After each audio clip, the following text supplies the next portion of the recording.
Zach is back. It's the Zach Gelb Show on Fox Sports 920 The Jersey. Jerome Brown with a lot to say. I back it up by the way I play. Guys, look at me and know what to do. I say, look out! I'm coming on through. Randall Cunningham, quarterback. The guy everybody wants to sell. Now you see me, now you don't. You think you will? No, you won't. 6'6", wide receiver. They thought the name was a joke, but I made them all believe it. I go up, guys all around. Who's got the ball when we hit the ground? But he's watching you. He's watching, yes, he's watching. And the Philly fans are too.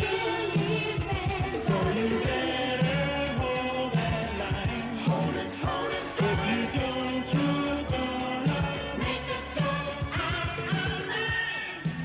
Welcome back, Zach Gelb Show, Fox Sports 920 The Jersey.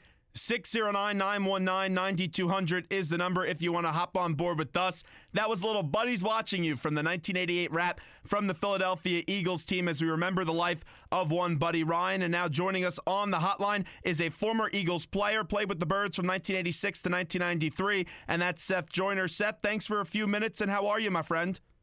All good, man. You had to pull that platinum recording record out and revive new life in it today, huh? I absolutely love it. How much fun did you guys have as a team with that rap? Well, I mean, I had a lot of fun making fun of it.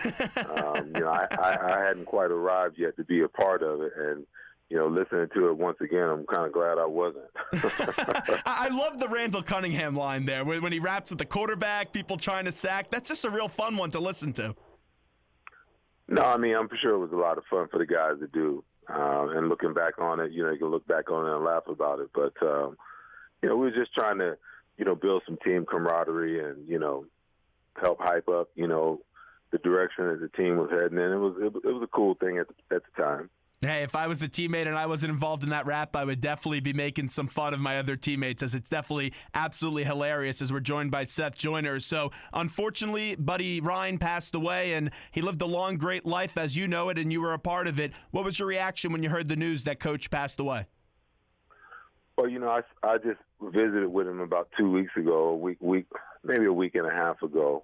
And, we all kind of knew that, what was imminent. Didn't realize, that it would be this soon. But, like you said, 85 great years, we've been blessed to have him. And, unfortunately, this is just, the circle of life and how things go. I refuse to mourn the situation. I celebrate his life. I celebrate Buddy as I remember him, as I knew him. That's the way, he would want it to be. He was such a special coach, and there never will be another Buddy Ryan. Just, Seth, describe to me what it was like to play for the man. Well, I mean, it was challenging but rewarding. When you thought about the type of defense that we played, it certainly, could help make players and help put players on the map as far as being great players in the NFL.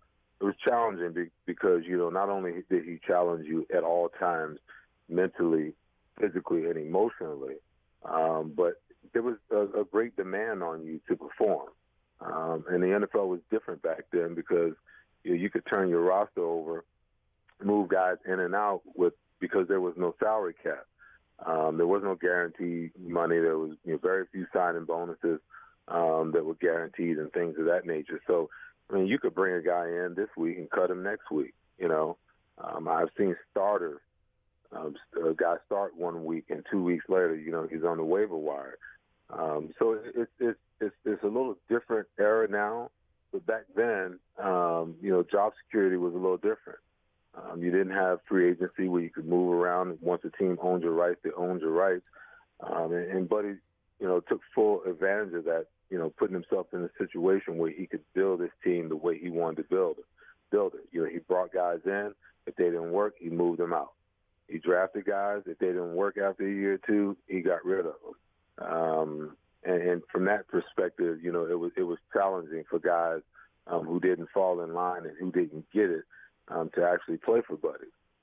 He was so honest with the media, and he was so tough on his players, and he always said to the media when he thought a player wasn't playing that well. But at the end of the day, and you know it better than anyone, those players adored Buddy Ryan. Why did his style, though so tough, work so well and really resonate with you players for so many years? Even after you guys got done playing football, you still had that special connection with Coach. Well, I think because it takes a special type of player to play for Buddy Ryan. You know, he's going to challenge you, mentally. He's going to try to get under your skin. I think he always felt like, hey, if I can move you emotionally and psychologically during the week, then you would wilt under the pressure of the game on Sunday. So he didn't want guys like that on his team. He wanted mentally tough, mentally strong guys, thick-skinned guys, because, he had a way of motivating you through the media sometimes. You don't see that in today's game, anymore. Most of the time if coaches have a problem with a player, they kind of keep it in-house. But Buddy motivated you, and if you couldn't take the criticism, if you couldn't take the heat, then more times than not, it was just a matter of time before you were moved on. He always preached the concept of team, and that was evident in the strike when he told you guys to all be together. How important was that to you players that he really gave you some support there during the strike? Well, you have to understand that was year 2, of his tenure in Philadelphia. And, everything he had done up until that point in time was to try to build a cohesiveness, not only on our defense, but on our football team, trying to bring us together. And I think he realized that, hey, there were some guys that were making money, but in order for us to elevate and get to where we needed to be, he had to keep us unified. There was a lot of dissension. There was a lot of guys, on other teams that were like, hey, man, I know we're striking, but, I'm making, $900,000 this year. I got to go in and get this back, And when the regulars came back, they were really upset. They were really pissed off at those guys that crossed the picket line. And Buddy wanted none of that, because he knew and understood that if that happened, that everything that he was working for to pull this team together, to bring this team together, to get us to play for each other and care for each other, would be destroyed. So he pretty much said, hey, if you all make the decision to come in together and play together, I have no problem with that. But if you make the decision by vote to stay out, I don't want anybody crossing the picket line. I don't want anybody saying, hey, I got to go and take care of myself. I got to go and do what I got to do. He made it, again, all about the team and all about, what was necessary for us to continue to get better. We were playing some of the clips yesterday, his interactions with Jimmy Johnson through the media, also seeing Randall Cunningham air it out, running up the score against Landry's Cowboys. What was he like preparing for the Cowboys? Because clearly he did not like the Cowboys. Well, listen, his storyline always was, hey, it's Cowboy week, let's go to work. We know we're going to beat them. They know that we're going to beat them. They just don't know how we're going to beat them quite yet, it was all the psychological stuff that went along with it. He said a lot of things to get into head coaches, coordinators, players' heads from the opposing team, because, he knew and understood the game, the physical aspect of the game. Once you reach this level, most of the guys have the ability to play at this level. If you didn't, you wouldn't be here. Some guys are a little more gifted, some are a little less gifted, but the game is really won with the 6 inches between your ears. You got to be able to think through the game. You got to be able to, use your head, keep your cool, play on an even keel. And if he could say something to get under someone's skin, to get them thinking about thinking about things that they shouldn't be thinking about instead of focusing on what they should be focusing on, then, hey, we've already got a leg up on the opponent. There was so much made out of Bounty Bowl, and it was clearly different from back then than what the game is like now. Did he really, being someone that was on the defense, did he really place bounties on opposing players? I don't think it was his doing. As players, if we didn't like someone, we put a bounty on them. And it usually started in the meeting. Hey, I don't like, 52. I got 500 on them. Somebody else would put 500 on them. Then somebody else would put 1,000 on them. And, and it just kind of evolved from there, in that manner.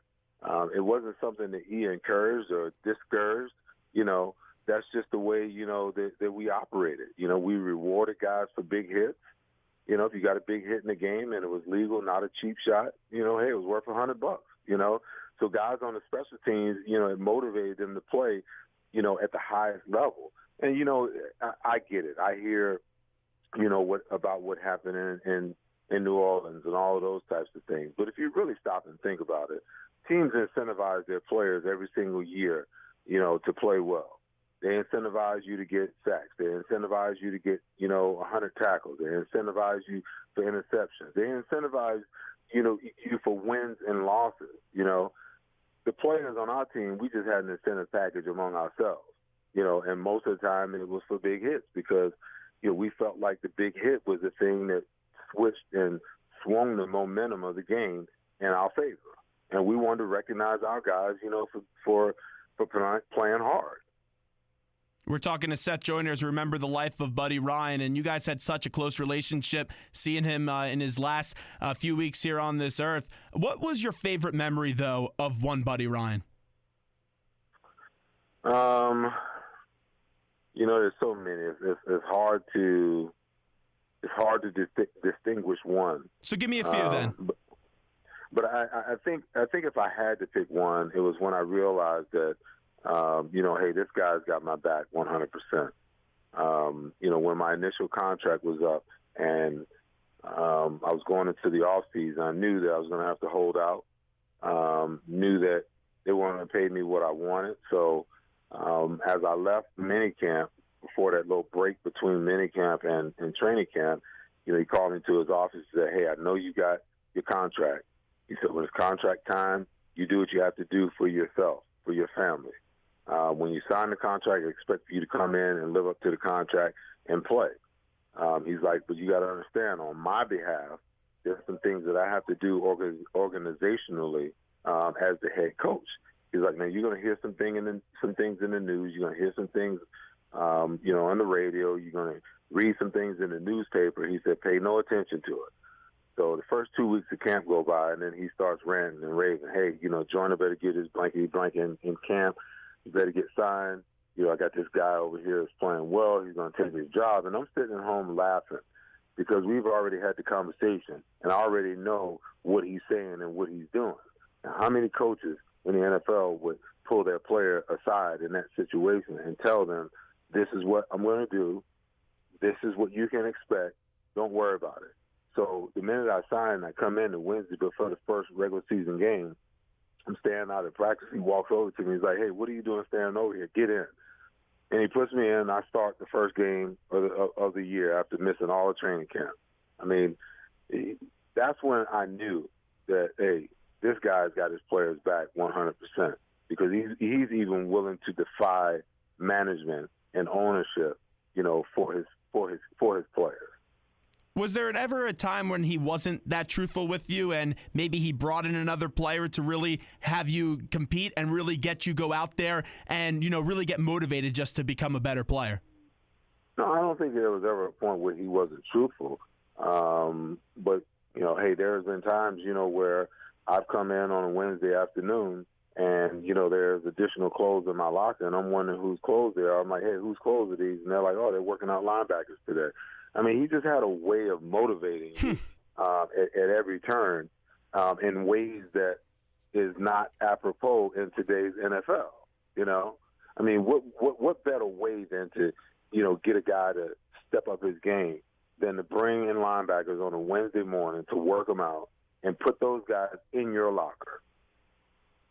Now, there's nothing better than that because you know that you're competing for that paycheck and you got to go on out there and you got to play your best as we're wrapping up with Seth Joyner. So before we let you run, Seth, tremendous man that he was and had so many great memories here in Philadelphia, and he was the perfect coach for the Eagles as he really did embody what this city was all about, being a blue-collar player, getting blue-collar players, and really going out there and just telling everyone what he was thinking. But you take a look at his career with some of the defenses that you had or even the Bears on that 85 team that won 15-1 in the regular season and won a Super Bowl, or even dating in 1969 when his defense, when he was a defensive line coach with the Jets and they were able to win Super Bowl III. Just being someone that was in that locker room, what made him so intelligent defensively?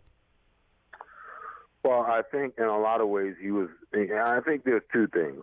The first thing is he was an incredible evaluator of talent. You know, he knew what type of players he needed to fit his defensive scheme, and he could find you anywhere. I mean, if you can come to the University of Texas at El Paso, not really known for as a football school at all, and find, you know, Seth Joyner languishing, you know, in El Paso, Texas, then hey, you know, you're a pretty good evaluator of talent, you know, to be able to pull that off. You think of some of the other guys, you know, that he was able to draft, you know, and turn into great players. You know, Clyde Simmons was drafted in the 9th round, the round after me. You know, the guy could just flat out evaluate talent, and he could always find players that fit the scheme of what he was doing. And lastly, I believe that he was so far ahead of the curve in his thinking and how defensive football should be played.